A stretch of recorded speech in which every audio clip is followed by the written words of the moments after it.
That was amazing. Thanks, dear. That was amazing. That's one of the best overviews of customer experience I've heard in a long time. Are your brains full? Take a breath.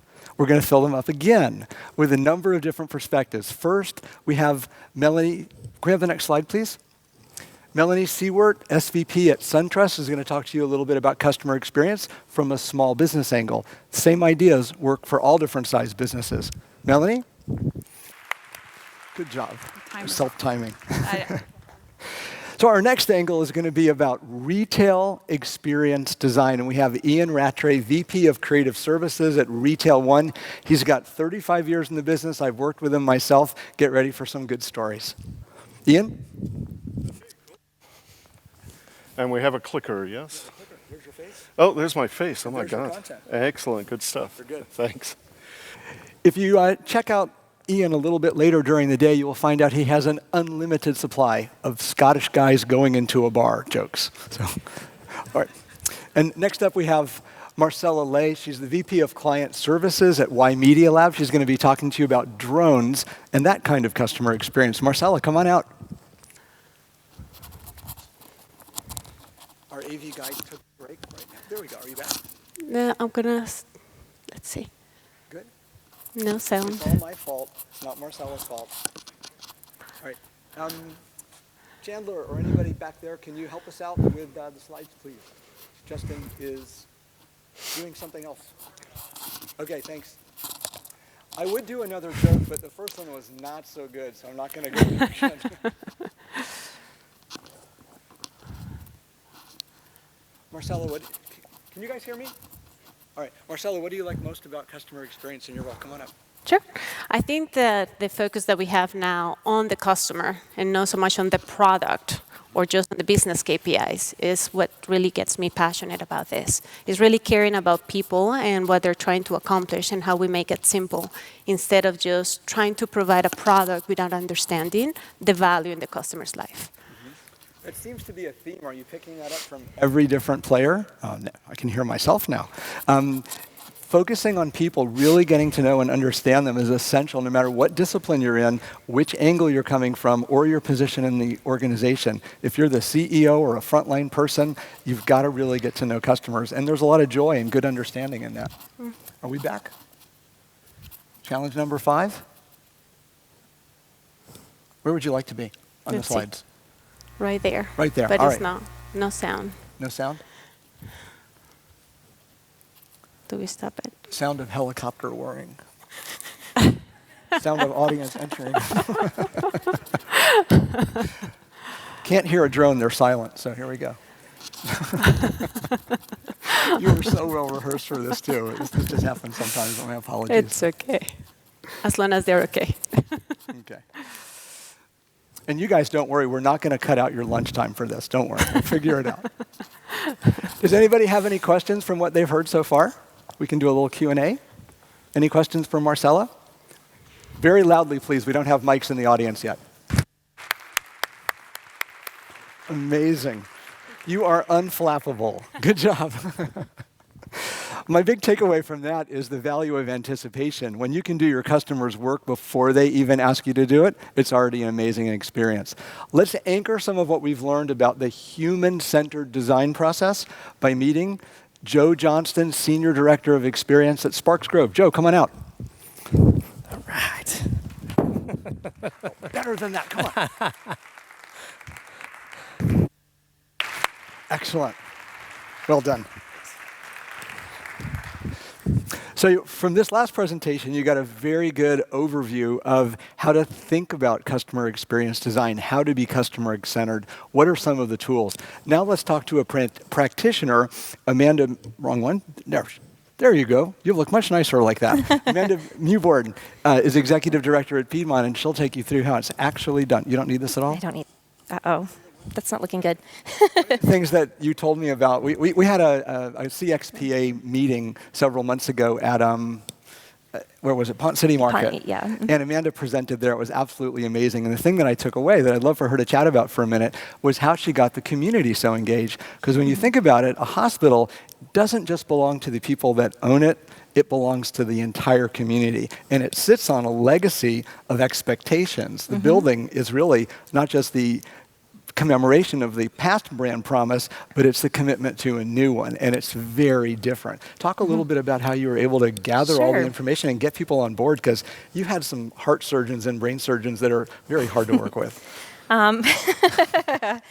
Yeah, so this started in 2014 with our planning. And for those of you that might not be familiar, it's Atlanta's kind of live, work, play area that runs right behind the hospital. And so this will link in with the Beltline as well. And one of the things, because I've been a patient in a hospital that I hate, is all the waiting.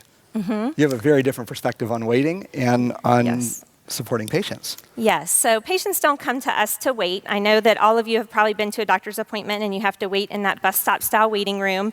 It's very frustrating, and in this building we do not have waiting rooms because people don't come to us to wait.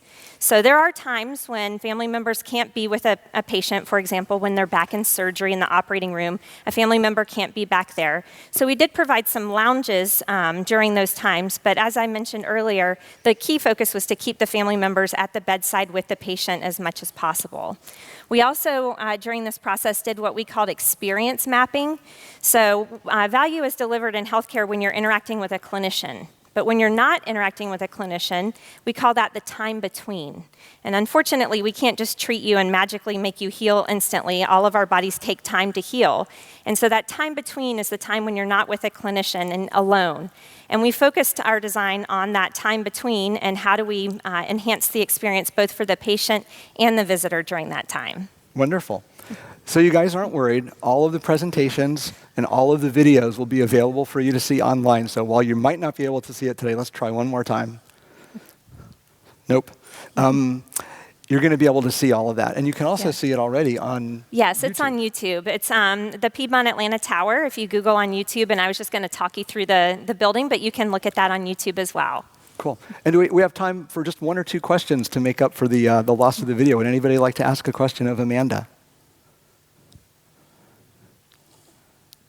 This gentleman right here. I'm kidding. You didn't raise your hand. Amanda, thank you so much. Thank you. Appreciate it. Give her a big hand.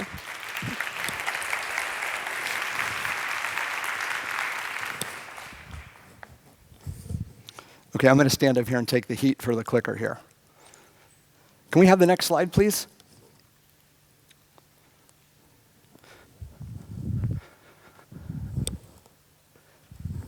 All right, I'm going to take another risk and tell you a story that happened to me when I was in graduate school. I went to Thunderbird, which is out in Arizona, and it specializes in international management. So they have these executive programs, and people from all over the world come to the middle of the Arizona desert to learn about international management and some of the best practices. It was built out of an old Air Force base. So the oldest building, you know, kind of curved like this, all beige, so the bad guys couldn't see it against the desert ground, was the post office. So we'd all go to the post office every day. So I went to the post office to pick up my mail, hopefully a care package from my parents. Even though I was that old, it was still fun to get stuff. And there was a group of visitors, I think they were from China. They were all huddled together, a brand new cohort of folks. And one of them came over to me, and they said, in broken English, "Tell me, what is that black and white picture on the wall?" So I had to explain that that was our most wanted guy, okay? So they went back to their group, and they had a little huddle, and they were talking. And then another person, a little bit more senior, came over, and he tapped me on the shoulder, and he said, "Excuse me, can I ask you a question?" And I said, "Sure." He said, "Why didn't you keep them when you took their picture?"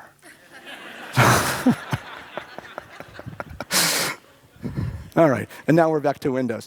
I'm happy to take a couple of questions. You've had a very full day today. I run an experience design company called Story Miners. We believe there's a big tie between story and experience. I'd be so happy to answer a couple of questions, whether it's about what you've heard so far, what's coming next, or something in general. Can I pick on somebody that's not looking? Like the guy in the beard right here on his phone. What's your question? No. Yes, nice and loud, please.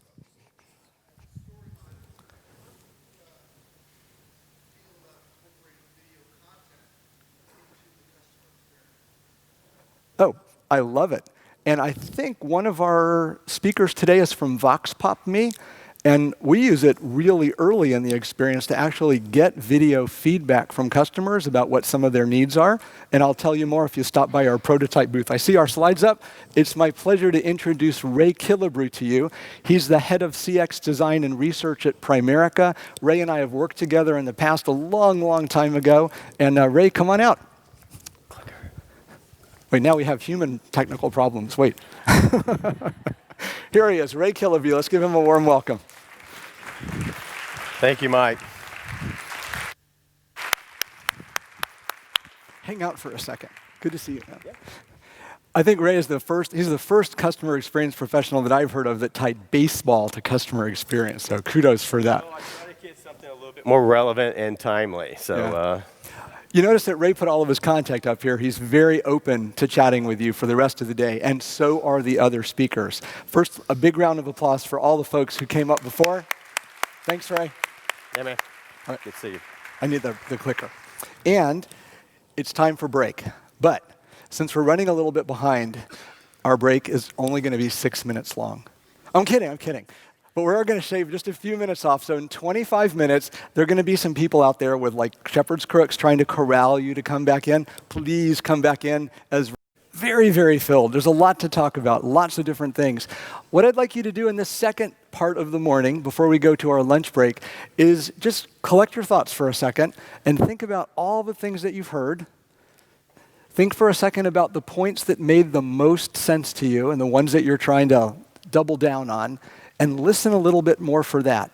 We're going to have a number of different approaches that you're going to see. The first one is on the psychology of customer experience, yet another angle. Keep your mind open not only to the things that you're comfortable with, but to the things that you don't understand yet. Try to connect the dots. Use this presentation as a way to build active knowledge in what you're doing. I think you'll get the most out of it that way. So thanks, everybody, for coming back on time. I'd like to introduce you to press the green button, please. It's working. Cool. Ryan Hamilton from the Goizueta School at Emory University, the Psychology of Marketing. Let's get started. Thank you, Ryan. Excellent job. I think when I do my next experience design project, I just might bring on a psychologist. What an interesting angle that gives you to your design. I'd like you to bring up now Tricia Houston, pronounced just like the city, the COO of MMR Live. And she has a very interesting angle that I think you'll be able to build on from what you just heard from Ryan. Here you go. Excellent. Thank you, Mike. Thank you, Tricia. Thank you. Well done. Well done. A long time ago, one of my mentors told me that by the way, we're taking a 2-minute planned technology break. We figured it out. We're switching computers so we can play video. A mentor of mine told me that there's a fallacy of the perfect customer. So many times you go into a business and everything is set up so that it works for the ideal customer that walks in the door. You know, from the way you're greeted to your product selection, use the price checker, check out, all that stuff. And for those companies, they also have customer service departments. And what those people do is work with the bad customers. If you don't fit the model, you kind of go over to the customer service department. I think what we've just heard in some of the last few conversations is that it's best not to design around the perfect customer. You can't Six Sigma people. You have to optimize and use the technology to make their lives a little bit easier. When you put human in the design, you end up with much, much better results. Tom, are you anywhere near here, Tom Rocca? All right, if you're close to Tom, I'd like to ask you a question. What's the difference between a service and an experience? And if you have a loud voice, you can just shout out, but he has a mic too. What's the difference between service and experience? And I, honest to God, cannot see any of you. It's like I'm talking to a black wall with a little bit of red here and there. So just shout out or ask Tom to bring the mic over to you. What's the difference between service and an experience? Point of view, that's one. What else? Service one way, excellent. Okay, that's all making sense. What else? Experience is memorable. Memorable, what makes it memorable? The what? It impacts you. It impacts you, which is a sign of its emotion, right? So experiences have emotion, and yes to all the other answers as well. What's the other thing that a really, really amazing experience does for you?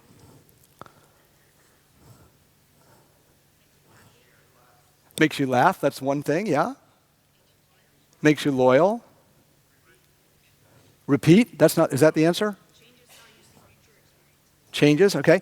Each one of those has something in common. It's all about transforming people. The best experiences transform you from one state to another. You're better off and you know it as a result of the experience. I think we have slides up right now, so I'd like to introduce you Chris Lamb. He works with Home Depot, and he's going to talk to you about the hotel room of the future. Wait a minute. He just left IHG. That's why he's going to talk to you about the future. Chris, come on up. Thank you. Remember that this one goes forward and that one opens the trap door. Right. Okay. Thank you. Thank you, Chris. Excellent. You hear that little beeping at the end? He came in like with 1 second left. That was really good. Doing his best to keep you on schedule. I loved how he was doing things along with the whole team at IHG for the customer. They were thinking on behalf of the customer. How does the customer want to feel? What do they expect next? How do they make it easy so you don't create a bad customer experience like, I'm embarrassed, I don't know how to turn on the lights, I've been an adult for so long. They're just really thinking that through really nicely. Good. What was your big takeaway from the last couple of presentations where we've got this human thing going? Anybody care to shout out? This is another 2-minute break as we switch back the technology. I have no jokes left, thankfully. All right. So our next speaker, is Sandra Mathis.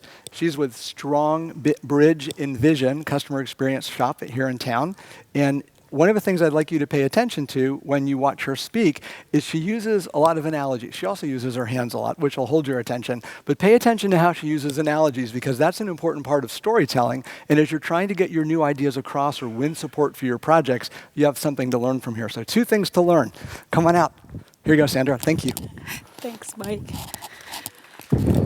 You nailed it. Good job. Can I have the clicker? Great. Next up is Charles Stiles. Charles has 2 jobs. The first is the president of the MSPA, the Mystery Shopping Providers Association.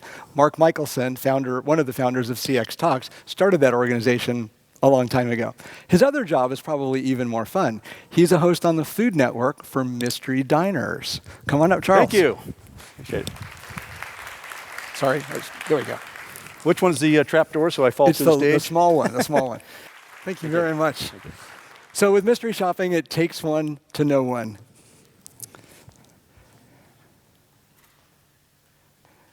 Whoops. Hang on. Wait for your cue. Okay, cue. All right. Ladies and gentlemen, this is Dana Moore. Like me, she is an experienced designer. I can't wait to hear what you're going to say to everybody. And she's with Cox. Thank you, Dana. Thank you. Well done. Thanks. Whoops. No, it's my fault. Hang on. Oh. Is this the next one? No, here we go. Next up is Mike Gomez. Mike Gomez is a Chief Experience Officer. He has some history at some firms that I think you'll be very impressed with, and you'll go, oh, so that's how you do it. But he's applying it, his role in a brand new business. Mike, come on out. Hey, good afternoon, everyone. Did you guys like the lunch today? Was that pretty cool? Amazing experience. Kudos to the guys in AV, even though we've had some little snafus and things like that, and to the wait staff. This is the first commercial event this facility has ever had. It's the first time CX Talks is here as well. So I think they deserve a great round of applause for really good work. There are a few new faces in the audience, a few missing faces in the audience. Let's also thank our sponsors. These are the companies that are helping out, and we also have some other associations that are all tied together.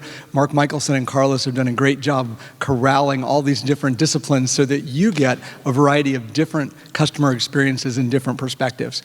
Continuing on that notion, I'd like to bring out Mary Drummond and her team of women. We're going to get a female perspective on things. This is going to be very interesting. It's a 30-minute session. I hope you enjoy. Thank you so much. Thanks, guys. Wonderful job. It's hard to be a guy and follow that. It's really tough.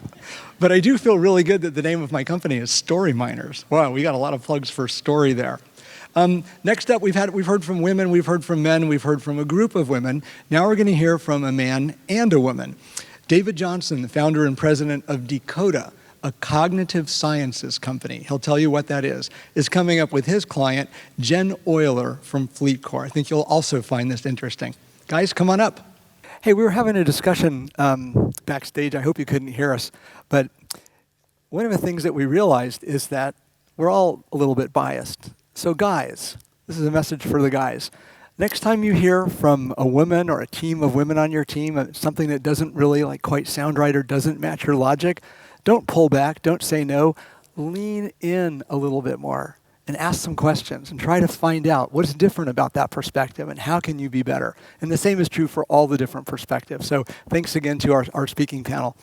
Next up, we have Tariva Robinson, a solutions consultant from Zendesk. You guys know what Zendesk does. If you don't, she's going to tell you. But this is where the rubber hits the road. It's one thing to talk strategy.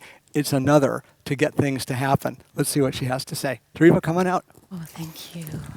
Thank you. Thanks. Thank You'll you need so to much. push that. Okay.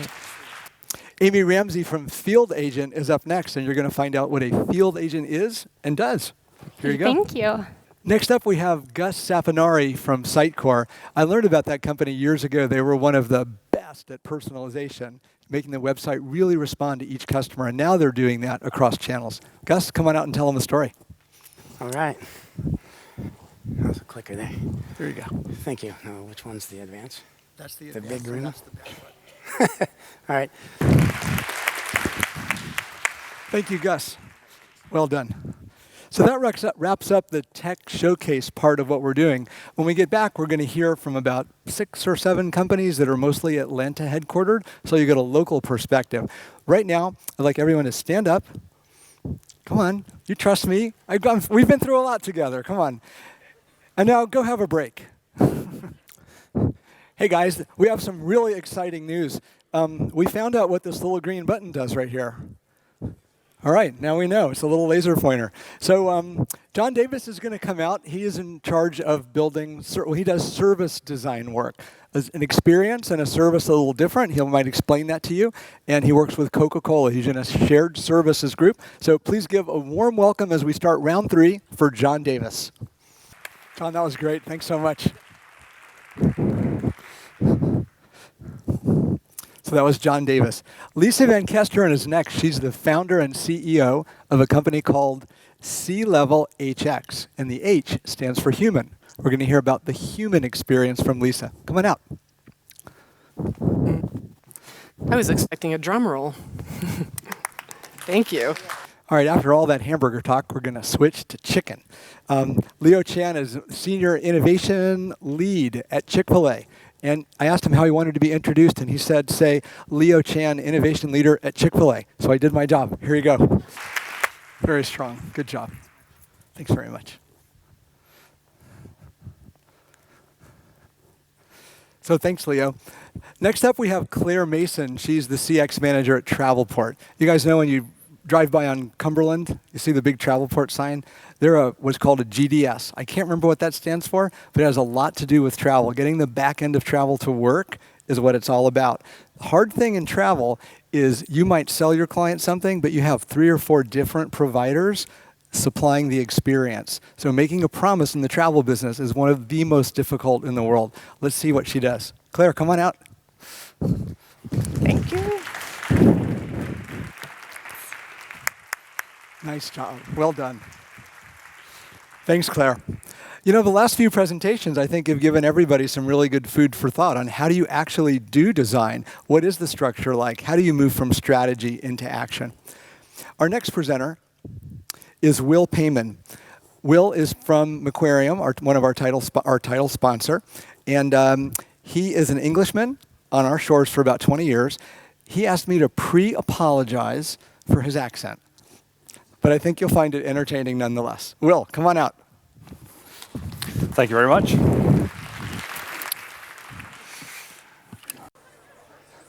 All right, everybody.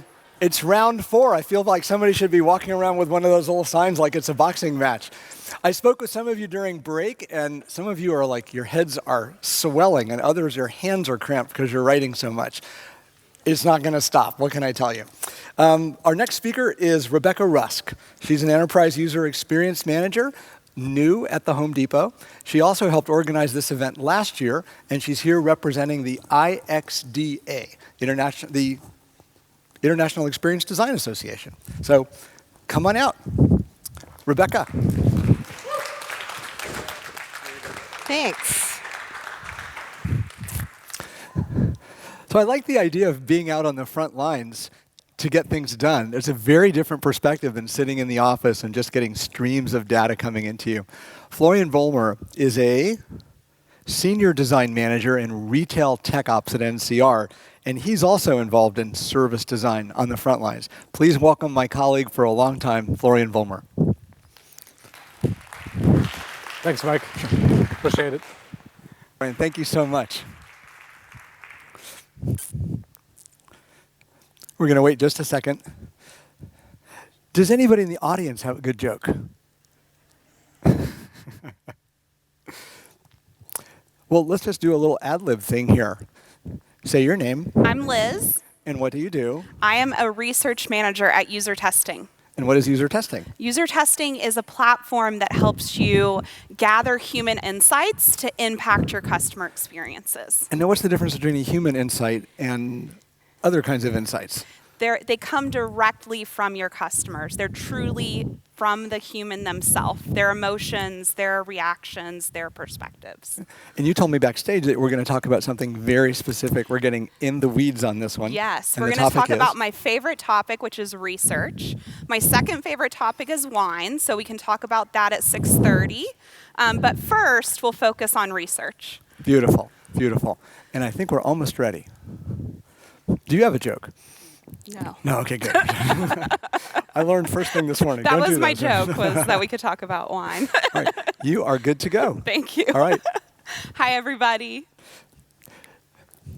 So we've seen all kinds of cool things. We're going to see how much more powerful video can be in terms of understanding what your users really want, what they really think, what they really feel.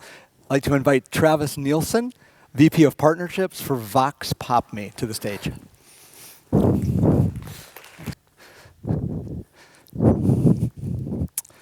This guy on the screen right here, Imran Anwar, I just met in the back. He's got a very interesting history. He was the guy who brought internet email to Pakistan. So .pk, that's him. He brought credit cards to the country as well and introduced those. So this is a real rubber meets the road kind of guy. He's working for Microsoft right now in customer success, and he's going to be talking about customer experience design is not rocket science. Let's see what he has to say. Thank you so much for that. Thank you. Which buttons work? Forward, back, explosion. Good thing I have an electrical engineering degree, so I know how to figure this out. Well done. Thanks so much. One more to go.